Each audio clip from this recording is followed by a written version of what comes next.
नमस्कार विद्यार्थियों, मैं वेदपाल यादव। आज कक्षा 12 की राजनीति विज्ञान की पुस्तक शुरू करते हैं। इसे टॉपिक वाइज आसान भाषा में समझने का प्रयास करेंगे।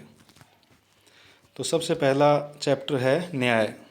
इसके अंतर्गत पहला टॉपिक है न्याय की अवधारणा। तो न्याय, देखिए, न्याय किसी भी सभ्य और प्रगतिशील समाज की पहली आवश्यकता है।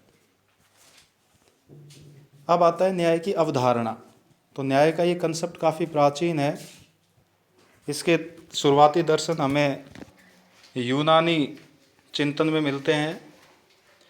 जो यूनानी चिंतक थे वो किसी भी राज्य में न्याय की स्थापना के लिए न्यायपरायण व्यक्ति पर बल देते थे।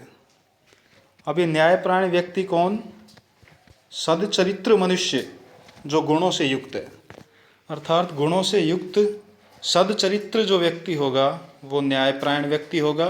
वो स्वयं के साथ या अन्य के साथ जो है वो न्याय करेगा। फिर आता है प्राचीन भारतीय चिंतक। तो प्राचीन भारतीय चिंतक जो हैं वो न्याय को धर्म से संबंध करते हैं, अर्थात प्रत्येक व्यक्ति या राजा द्वारा अपने धर्म का पालन न्याय है, या धर्म का अर्थ कर्तव्य पालन से है। अर्थात प्राचीन भारतीय चिंतक जो हैं वो भी यूनानी चिंतकों की तरह कर्तव्य पालन को ही न्याय का आधार मानते हैं। तो ये उक्त दोनों जो चिंतन है, यूनानी चिंतन हो चाहे भारतीय चिंतन हो, इन दोनों में ही गुणों की बात करने के कारण, कर्तव्य पालन की बात करने के कारण ये दोनों ही नैतिक न्याय के स्वरूप हैं। अब आता है आधुनिक काल में न्याय। तो आधुनिक काल में न्याय एक जटिल संकल्पना है जिसमें तीनों तरह के न्याय शामिल हैं, जिनमें राजनीतिक न्याय, आर्थिक न्याय और सामाजिक न्याय। लेकिन इनमें अगर एक शब्द दिया जाए तो वो होगा सामाजिक न्याय।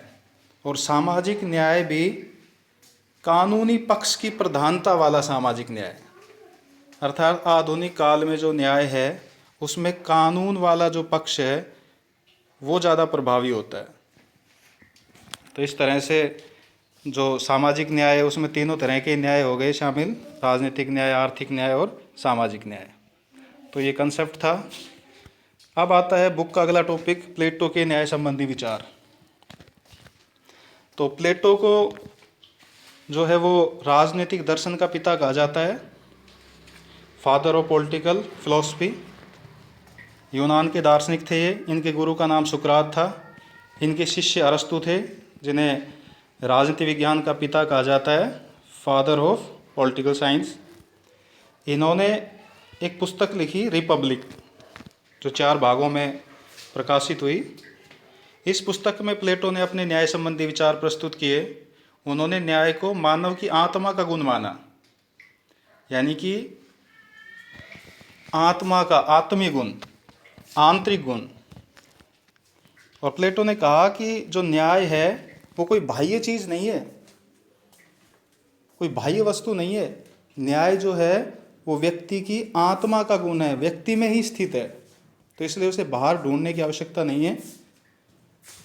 अब प्लेटो जो है वो कहता है कि प्रत्येक व्यक्ति जो जन्म लेता है उसकी आत्मा में कम या अधिक मात्रा में 3 तत्व या 3 गुण मौजूद होते हैं। एक बुद्धि यानी विवेक, जिसका निवास स्थान प्रतीकात्मक रूप से उन्होंने मस्तिष्क बताया। दूसरा शौर्य या साहस, जिसका निवास स्थान उन्होंने प्रतीकात्मक वक्ष यानी सीना बताया।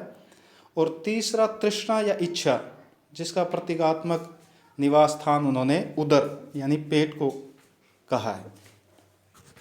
अब प्लेटो कहता है कि प्रत्येक व्यक्ति जो जन्म लेता है उसकी आत्मा में ये तीनों ही तत्व होते हैं। ये नहीं है कि एक तत्व हो बाकी 2 नहीं हो, तीनों ही तत्व विद्यमान होते हैं। यानी उस व्यक्ति में बुद्धि भी होती है, उस व्यक्ति में शौर्य साहस भी होता है, उस व्यक्ति में तृष्णा यानी इच्छा भी होती है। परंतु प्लेटो कहता है कि इन तीनों तत्वों में से उसकी आत्मा का जो एक तत्व है वो ज़्यादा प्रधान होता है, यानी उसकी मात्रा ज़्यादा होती है, वो तत्व प्रधान तत्व होता है, प्रबल तत्व होता है। और बाकी जो दो तत्व होते हैं वो तत्व गौण होते हैं। अब ये कैसे पता चले कि किसी व्यक्ति की आत्मा का कौन सा तत्व प्रधान है, प्रबल है, ये वो व्यक्ति कैसे समझे? तो इसके लिए प्लेटो जो है वो 35 वर्षीय लंबी शिक्षा प्रणाली की बात करता है, जिसमें वो कहता है कि प्राथमिक स्तर, माध्यमिक स्तर और उच्च माध्यमिक स्तर के आधार पर फिल्टर से ये पता लगाया जाएगा कि किस व्यक्ति की आत्मा का कौन सा तत्व प्रभावी है। अब वो व्यक्ति की आत्मा के 3 तत्वों के आधार पर ही समाज में या राज्य में 3 वर्ग स्थापित करता है। एक शासक वर्ग, दूसरा रक्षक वर्ग और तीसरा उत्पादक वर्ग। शासक वर्ग जो है उसमें जो व्यक्ति शामिल होंगे वो वे व्यक्ति होंगे जिनकी आत्मा में बुद्धि तत्व की प्रधानता है, यानी बुद्धि तत्व की प्रधानता वाले व्यक्तियों का वर्ग होगा शासक वर्ग।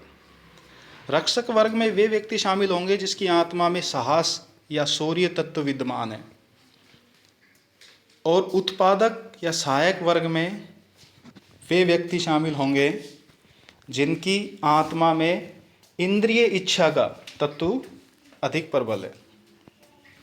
तो इस तरह से समाज के सभी व्यक्तियों को प्लेटो ने 3 ग्रुप्स में बांट दिया और उन तीनों ग्रुप्स के आधार पर समाज में 3 इकाइयाँ हो गई: शासक वर्ग, रक्षक वर्ग और उत्पादक वर्ग। अब इसी चीज़ को प्लेटो कहता है कि राज्य जो है वो व्यक्ति का वृहद यानी बड़ा विस्तृत रूप है। वे जिस प्रकार व्यक्ति की आत्मा में तीनों ही तत्व विद्यमान होते हैं, उसी अनुसार राज्य में भी 3 वर्ग होते हैं इन तत्वों के आधार पर।